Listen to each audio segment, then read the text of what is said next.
Welcome to Alcohol and Anime Night. This week we talk about some important things. We talk about a new microphone, we talk about alcohol, and we talk about the fact that you might be questioning your very sexual orientation. Stay tuned.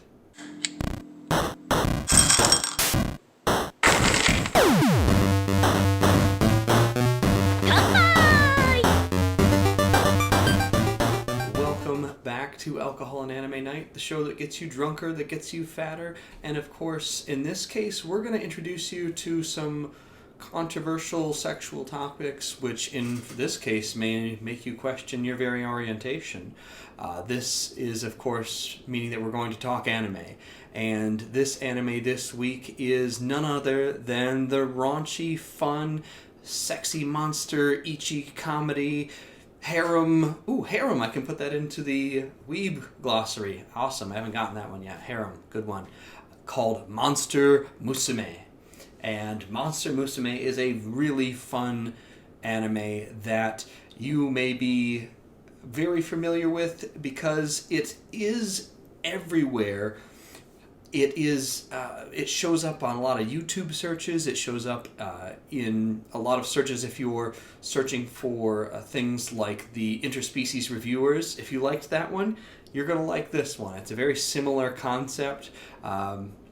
Now, the concept itself is kind of unique and fun, and once I tell you about it, I'm going to kind of go back up a little bit to talk about how they include a few things as well that are kind of, in my opinion, culturally relevant. So let's talk about just the basics of the anime. Monster Musume, Everyday Life with Monster Girls is the full title. It was a 12-episode anime that ran in 2015, I believe the summer of 2015. Toho Animation did it. You'd know them best for a lot of their Godzilla things. They did a lot of that type of stuff. In case you're wondering, if you want a little bit of Japanese language lessons here, so we can call it educational, maybe. Musume. When I first heard the term, or when I first heard the name of the anime, I was a bit turned off initially, because Musume, from my language learning, Musume meant daughter. And so I thought it was going to be one of those weird kind of like, fetish type things with, like, I don't know, some type of, I don't want to get into it, but like interfamily type stuff. And I was like, that's not for me. But I later learned that Musume, in case you're interested, it really means like maiden. It's like young unmarried girl, which also happens to be daughter. So it has kind of a dual meaning. It was interesting because it helped me learn that word, and so now I know kind of the dual meanings of that word, and I guess now you do too. So Monster Musume just simply means young girl, unmarried maiden monsters. So that may get you into the spirit of what they're actually talking about. So the premise of the show is that we discover that monsters are real. So any monsters you can think of, the crazy things like, spider creatures, slimes, harpies, centaurs, ghosts, anything you can think of, they're all real. And there is, in society, there has been this kind of doctrine, they call it the Cultural Exchange Between Species Act. And as part of that, they essentially have like exchange programs, so they have a certain amount of people coming into their world and some of their people coming into our kind of world. And the idea is that they're going to integrate the societies together, kind of get rid of stereotypes and start working together as a society. And Japan, it wants to be on the forefront of this, so Japan is the first ones to begin this integration. And there are a couple of rules. There's no violence. There can be no violence towards the creatures, the monsters that are coming in, and there can be no sexual intercourse of any type, unless of course they're married, which is again kind of a neat little loophole. So the entire story bases around a male character, a young male character who is at home by himself. His parents are away on business, which seems to be a very recurring theme. And I don't know if this is a common thing in Japan, but there's always like people who are like left home in these like magnificent, super expensive Japanese homes, but their parents are always like away on business and they're there by themselves. So it makes it perfect for the case that, in this case, Kuroso Kimihito, he's a teenage boy, and somehow he is essentially forced/tricked into being a host for one of these exchange monsters. And the monster's name is Mia. And Mia is a lamia. And a lamia is, from folklore, essentially a half person, half snake. So think of kind of like Medusa without the snake head. And so she lives with them, and they're all young girl, maidens. I'll say young girls, but they're teenage girls, I guess.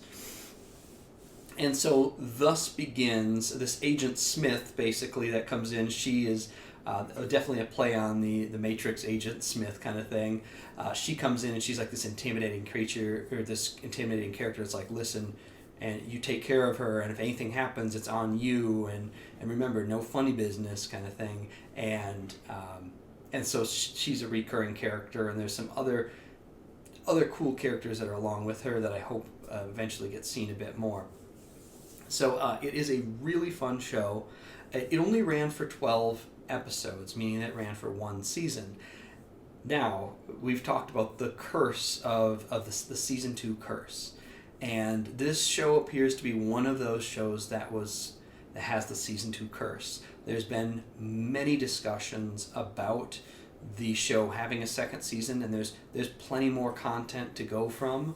And there is even talk about it coming out in 2021, but I don't know if that was affected by pandemic things, or if it was just another rumor, just like, the world's going to end every year. But there was talk about it coming out.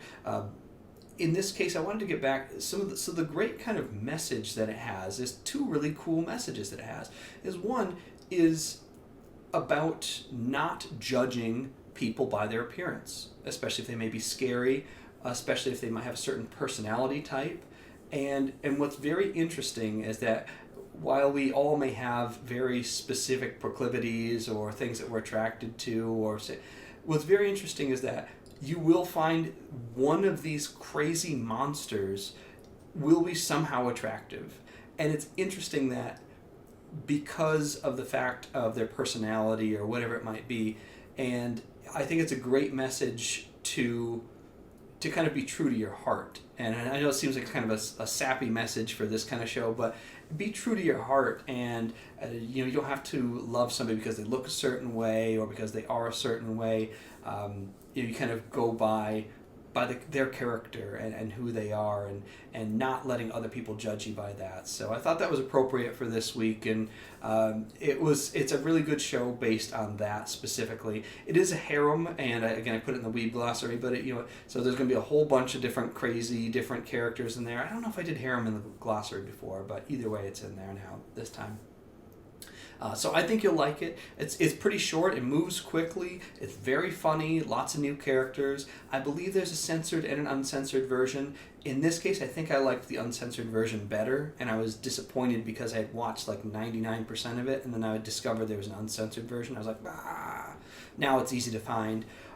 It is a show that you can find on Hulu, and you can also find it on Crunchyroll. And then, of course, you can find it on some other kind of... but if you have any of those two fairly basic services that anybody has, check out Everyday Life with Monster Girls. If you watch the first episode, if you like that, you'll like them all. It's got a lot of comedy. It's very silly. And I think it's going to be just a little bit... It might make you feel a little uncomfortable sometimes. You're like, why is this snake girl sexy? I don't feel like that's it. But it's good. I give this one a solid two shots, and so today our 2 shots are going to be courtesy of the Kraken. This isn't our featured alcohol, but this is what we're doing today. I'm a big fan of rums, so L'chaim.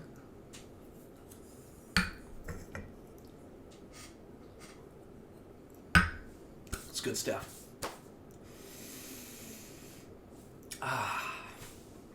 By the way, good rum. I recommend it. We'll do a review on it sometime. So 2 out of 3 shots, by the way, is still very good. It would get 3 out of 3 shots if it had 2 seasons, because I know what happens in the second season. There's some cool stuff that happens, and I wish it had gotten there. There's plenty of anime that I would give 3 shots to that only did 1 season, but this, because it has 12 episodes, it's just a little bit shorter. But check it out. Definitely recommend. 2 shots is still what I consider a B plus or an A. It's pretty good. Now on to the alcohol that we're going to speak about today. Again, I felt like it was appropriate for the week. So this is the Ciderboys Strawberry Magic. And I'm going to tell you, this is a fun, I love a hard cider. And this is really tasty. This was in my refrigerator, and I saw it, and I was like, I'll give it a go. I ended up drinking a few of them.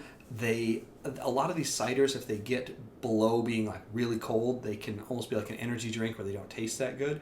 This tasted good all the way until I was playing video games, and I had forgotten I had opened one. It was behind me on the table. I was like, oh no!